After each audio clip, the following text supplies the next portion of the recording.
இன்றைக்கி என்ன பார்க்க போகிறோம் அப்படின்னா ஸ்வீட் சப்பாத்தி எப்படி செய்கிறது அப்படிங்கிறது பார்க்க போகிறோம். அதுக்கு முதல்ல அடுப்பில் தண்ணி வச்சுக்கலாம்.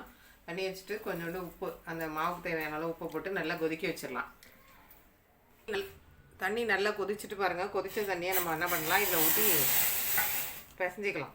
கொஞ்சம் கொஞ்சமாக ஊற்றி சப்பாத்திங்கிறதுனால கெட்டியாக பிசைஞ்சிக்கலாம். பார்த்துக்கலாம். கொஞ்சம் கொஞ்சமாக ஊற்றி நல்லா இப்படி கிண்டிங்க அப்படின்னா அளவு தண்ணி ஊற்றி நல்லா கிண்டிக்கலாம்.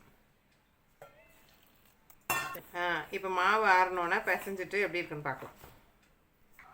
இங்கே பாருங்கள், மாவு வந்து நல்லா பிசைஞ்சு எடுத்துகிட்டு வந்தாச்சு. இப்போ நம்ம வந்து சப்பாத்தியை போட்டுடலாம். சப்பாத்தியை இது மாதிரி போட்டுக்கலாங்க. நம்ம போட்டு 2 சப்பாத்தி எடுத்துகிட்டு எப்படி செய்கிறதுன்னு பார்க்கலாம். இதை மாதிரி 2 சப்பாத்தி நம்ம போட்டு எடுத்துக்கலாங்க. எடுத்துகிட்டு அதில் நம்ம என்ன பண்ணலாம், ஃபஸ்ட் தேங்காய் நிறைய திருவி வச்சுருக்கேன். அந்த தேங்காயை வந்து நம்ம வந்து இது மேலே அப்படியே ஸ்ப்ரெட் பண்ணிக்கலாம். ரொம்ப நல்லாயிருக்குங்க. பசங்களாம் சூப்பராக சாப்பிடுவாங்க. நமக்கு வந்து ஒரு என்றைக்காவது ஒரு என்ன செய்கிறதுனே தெரில அப்படின்னு செஞ்சு கொடுத்துட்டோன்னு வச்சுங்க, அவங்க சாப்பிட்டு ஒரு ஃப்ரூட் சாப்பிட்டு இல்லை ஜூஸ் குடிச்சிட்டு படுத்து தூங்கிடுவாங்க. நமக்கும் அது வந்து சிம்பிளாக வேலை முடிஞ்ச மாதிரி இருக்கும். செஞ்சு பாருங்கள். இது மேலே அப்படியே என்ன பண்ணலாம், சுகர் அப்படியே ஸ்ப்ரெட் பண்ணிக்கலாம். நீங்கள் சுகர் சாப்பிட மாட்டிங்கன்னா நாட்டு சக்கரை போடலாம், வெல்லம் போடலாம், எதை வேணால் போடலாம். ஒயிட் சுகர் எது வேணால் போட்டுக்கலாம். நான் இது யூஸ் பண்ணுறதுனால நான் இதை போட்டிருக்கேன். இதை வச்சுட்டு என்ன பண்ணலாம், மேலே இந்த சப்பாத்தி இன்னொரு சப்பாத்தி போட்டிருக்கோம்ல, இந்த சப்பாத்தியை வச்சு நம்ம என்ன பண்ணலாம், அப்படியே கவர் பண்ணிடலாம். இப்படி கையால் ப்ரெஸ் பண்ணி விட்டிங்கனாலே போதும். ஏன்னா அது ஸ்மூத்தாக இப்போ தானே வெந்நீர் ஊற்றி பசைஞ்சிருக்கோம், அதனால் ஸ்மூத்தாக தான் இருக்கும். அப்படியே ப்ரெஸ் பண்ணி விட்டு நம்ம தோசைக்கல்ல போட வேண்டியதான்.